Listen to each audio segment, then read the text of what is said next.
പൊൻവസന്തം വിതറി വിഷുവിനെ വരവേൽക്കാൻ നാടെങ്ങും കണിക്കൊന്നകൾ പൂത്തുലഞ്ഞു.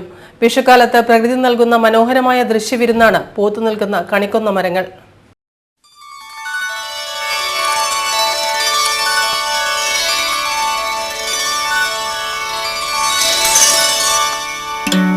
നാടെങ്ങും പൊൻവസന്തം വിതറി വിഷുവിന്റെ വരവറിയിച്ചെത്തുന്ന കൊന്നപ്പൂക്കളില്ലാതെ മലയാളിയുടെ കണിയൊരുക്കം പൂർത്തിയാവില്ല. മാർച്ച് ഏപ്രിൽ മാസങ്ങളിൽ പൂക്കുന്ന കണിക്കൊന്നകൾ വിഷുവിന് പ്രകൃതി നൽകുന്ന കൈനീട്ടമായും കാണാം. നിതേന്ദ്രം, രാജവൃക്ഷം, കർണികാരം എന്നീ പേരുകളിലും കണിക്കൊന്ന മരങ്ങൾ അറിയപ്പെടുന്നു. ഭഗവാൻ ശ്രീകൃഷ്ണന്റെ ഇഷ്ടപുഷ്പം കൂടിയാണിതെന്ന് ഐതിഹ്യങ്ങൾ പറയുന്നു. ശ്രീരാമലക്ഷ്മണന്മാരുടെ വനവാസക്കാലത്ത് സുഗ്രീവന് വേണ്ടി ഒരു മരത്തിനു മറവിൽ നിന്ന് ബാലിയെ ശ്രീരാമൻ വധിച്ചിരുന്നു.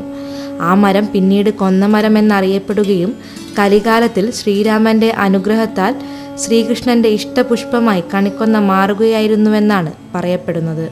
കേരളത്തിന്റെ ഔദ്യോഗിക പുഷ്പമായി കാണപ്പെടുന്ന കൊന്നപ്പൂക്കൾ വിഷുക്കണിയിൽ ഒഴിച്ചുകൂടാൻ പറ്റാത്ത ഒന്നാണ്. കൃഷ്ണനോടൊപ്പം കണിക്കൊന്ന കണി കണ്ടുണരുന്നത് ആ വർഷം മുഴുവൻ ഐശ്വര്യപൂർണമാവുമെന്നും വിശ്വസിക്കപ്പെടുന്നു. പൊൻപ്രഭയേകി വിഷുക്കാലത്തെ സമ്പന്നമാക്കാൻ പ്രകൃതി കനിഞ്ഞരുളുന്ന ദൃശ്യവിരുന്നാണ് കണിക്കൊന്നകൾ. സ്വർണ്ണവർണ്ണങ്ങളിൽ പൂത്തുനിൽക്കുന്ന കണിക്കൊന്ന പ്രകൃതിയുടെ വിഷുക്കൈനീട്ടമാണ്. കാലം തെറ്റിപ്പൂത്താലും കണിക്കൊന്നയില്ലാത്ത വിഷുക്കാലം മലയാളിക്ക് ചിന്തിക്കാനാവില്ല. ക്യാമറമാൻ രാഹുൽ മക്കടയ്ക്കൊപ്പം അരുണിമ, ACV ന്യൂസ്, കോഴിക്കോട്.